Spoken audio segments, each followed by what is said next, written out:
తుమ్మల నాగేశ్వరరావు గారికి సాదర స్వాగతం సుస్వాగతం. Please welcome sir.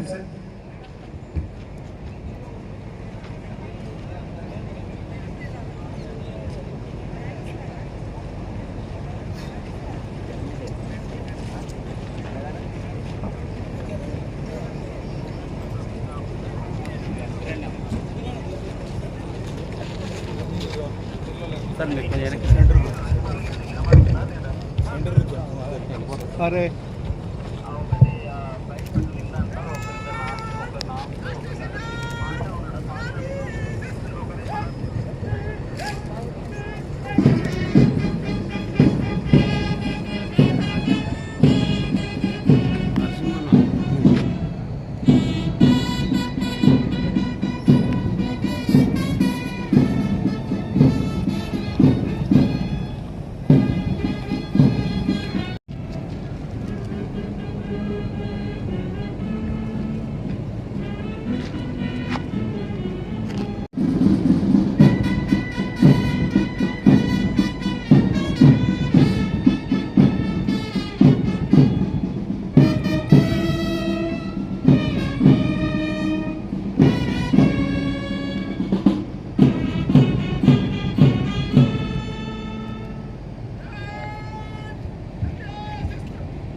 Inspection of the parade contingents.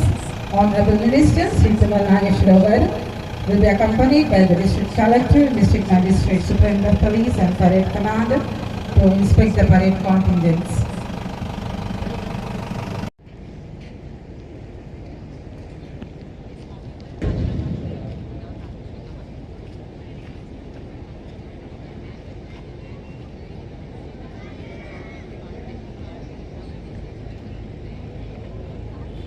CP A. Naidu, RSA of 2020 batch, and Assistant Platoon Commander is Sri M. Aziz Khan, RSA of 2005 batch. Third platoon is Special Party Platoon. The platoon commander is Sri V. Ramarao, RSA of 2020 batch, and the Assistant Platoon Commander is Sri K. Kundaya, Constable of 2024 batch. Fourth platoon is Special Party Platoon. The platoon commander is Sri S. K. Hussain, RSA of 2020 batch, and the Assistant Platoon Commander is Sri T. Kiran, Constable of 2013 batch.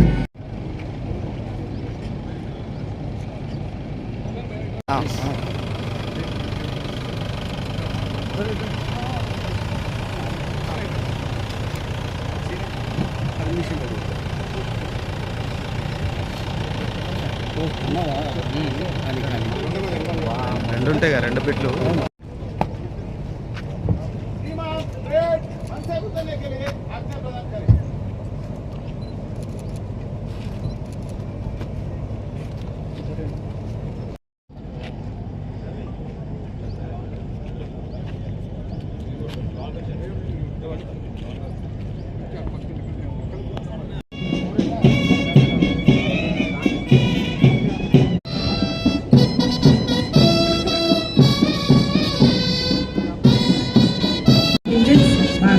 Close column towards the dais.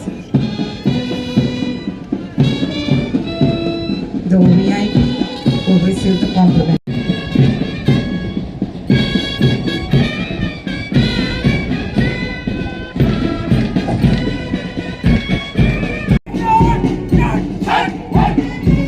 Under the leadership of the parade commander, C.S. Lal Babu Garu, first platoon, Armed Reserve Platoon.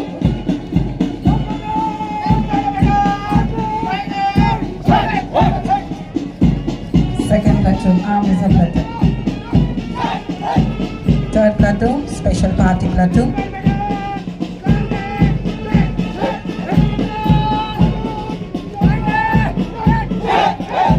Fourth platoon is also Special Party Platoon. Home Guards Platoon.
Thank you sir. రైతు జీవనానికి ప్రతిబింబంగా నిలిచిన నాయకులు రైతు కష్టాన్ని ఈనాటి వేడుకలను పురస్కరించుకొని వారి సందేశాన్ని అందించవలసిందిగా సవినయంగా మనవి చేస్తూ ఉన్నారు. సోదర సోదరీమణులారా, తెలంగాణ రాష్ట్రం ఆవిర్భవించి నేటితో 12 ఏళ్లు నిండాయి. ఈరోజు రాష్ట్ర ఆవిర్భావ వేడుకలను వైభవంగా జరుపుకుంటున్న భద్రాద్రి కొత్తగూడెం జిల్లా ప్రజలకు శుభాభివందనాలు.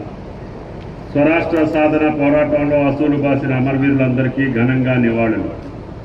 ఎందరెందరో అమరవీరుల త్యాగాల పునాదుల మీద ఏర్పడిన తెలంగాణ రాష్ట్రం ఈరోజు అన్ని రంగాల్లో దిశలా వెలుగులు విరజిమ్ముతుంది.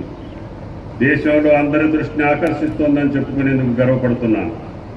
ఈ సందర్భంగా అమరుల కుటుంబాలకు, ఉద్యమకారులకు, స్వరాష్ట్ర సాధన పోరాటంలో పాలు పంచుకున్న చిన్న పెద్దలందరికీ పేరు పేరున ప్రణామాలు. రాష్ట్ర ప్రభుత్వం ప్రజా సమస్యల పరిష్కారమే లక్ష్యంగా ప్రజాపాలన ప్రగతి ప్రణాళిక పేరిట మార్చి 6 నుంచి జూన్ 12 వరకు 99 రోజుల ప్రత్యేక కార్యాచరణను అమలు చేస్తోంది. గ్రామ వార్డు స్థాయి నుంచి రాష్ట్ర స్థాయి వరకు ప్రజల సమస్యలను నేరుగా స్వీకరించి వేగవంతంగా పరిష్కరించడం, ప్రభుత్వ సేవలను ప్రజలకు మరింత చేరువ చేయడం ఈ కార్యక్రమ ప్రధాన ఉద్దేశం. ఈ 99 రోజుల కాలంలో పెండింగ్ సమస్యల పరిష్కారం, ప్రభుత్వ సేవల సరళీకరణ, ఉపాధి అవకాశాల కల్పన, మహిళల ఆర్థిక సాధికారిత వంటి అంశాలపై ప్రత్యేక దృష్టి సారించారు. అలాగే ప్రజాప్రతినిధులు, అధికారులు సమన్వయంతో వివిధ అవగాహన కార్యక్రమాలు, ప్రత్యేక స్టాళ్లు, ఎగ్జిబిషన్లు నిర్వహించి ప్రభుత్వ సంక్షేమ అభివృద్ధి కార్యక్రమాలను విస్తృతంగా ప్రజల్లోకి తీసుకెళ్లారు. 10 వారాల పాటు వివిధ శాఖల ఆధ్వర్యంలో వారోత్సవాలు నిర్వహించి ప్రజలకు ప్రభుత్వ పథకాలపై అవగాహన కల్పించారు. గ్రామీణ మరియు పట్టణ ప్రాంతాల్లో ప్రజల భాగస్వామ్యాన్ని పెంపొందిస్తూ అభివృద్ధి కార్యక్రమాల అమలుకు మరింత వేగం తీసుకొచ్చారు.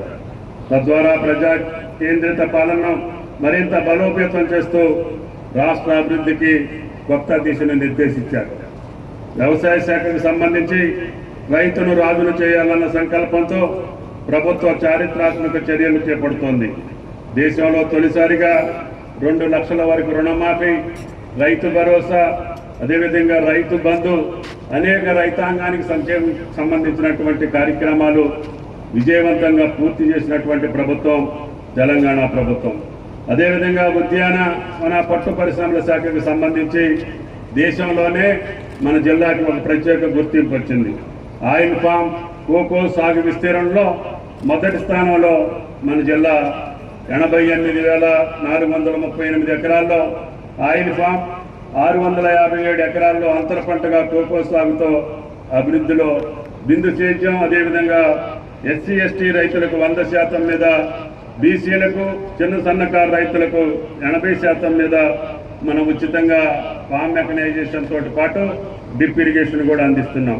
ఉభయ జిల్లాలకు సంబంధించినటువంటి మన యొక్క సీతారామ ప్రాజెక్టు గౌరవ ముఖ్యమంత్రి గారు పోయిన ఆగస్టు 15వ తారీఖున మన ప్రారంభోత్సవం చేసి ఇంకా దానికి కావలసినటువంటి నిధులు కూడా పెద్ద ఎత్తున సమకూర్చి డిస్ట్రిబ్యూటరీ కెనాల్స్ కూడా అనుమతి ఇచ్చి ఇంకా మిగిలినటువంటి 4,000 కోట్లకు సంబంధించినటువంటి కార్యక్రమాలు కూడా జిల్లా యంత్రాంగం ఆధ్వర్యంలో పెద్ద ఎత్తున కొనసాగుతూ ఉంది.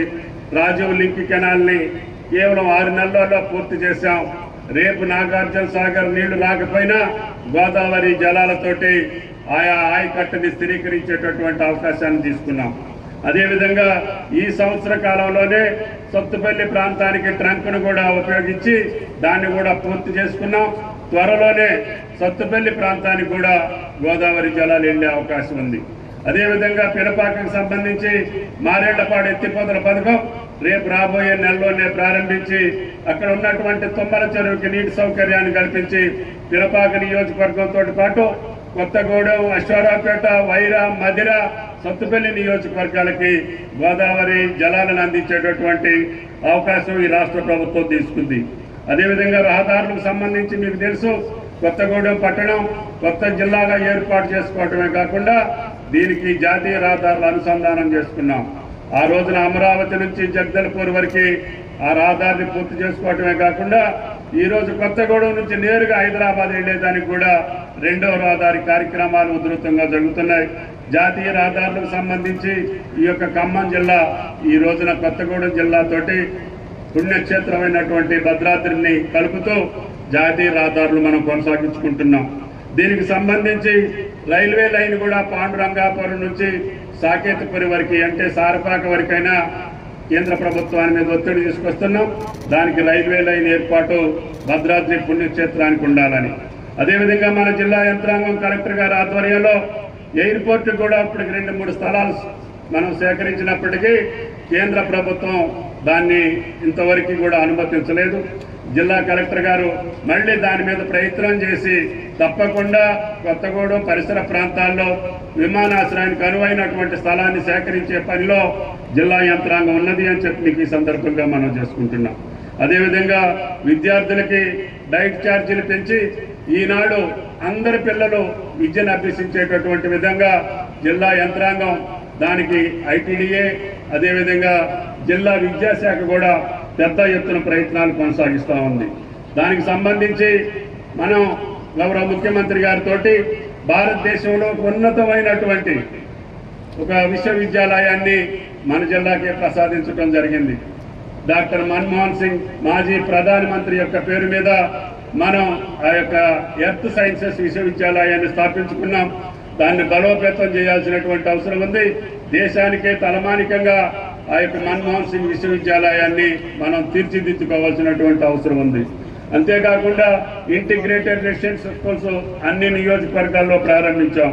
అదేవిధంగా వైద్య శాఖకు సంబంధించి రాజీవ్ ఆరోగ్యశ్రీ కానీ దానికి సంబంధించినటువంటి అంశాలు, ఏ రకమైనటువంటి పేదలకి వైద్య సహాయాలు అందించాలో అన్ని ఆసుపత్రులు కూడా బాధ్యతగా వైద్య సౌకర్యాల్లో ఈ యొక్క కొత్తగూడెం జిల్లా అగ్రభాగాన్ని ఉన్నది అని చెప్పి మీకు ఈ సందర్భంగా మనం చేస్తున్నాం. పౌర సరఫరాల శాఖకు సంబంధించి కూడా మీరు చూశారు, భారతదేశంలోనే అత్యధికంగా వరి ధాన్యాన్ని మొక్కజొన్నల్ని సేకరించి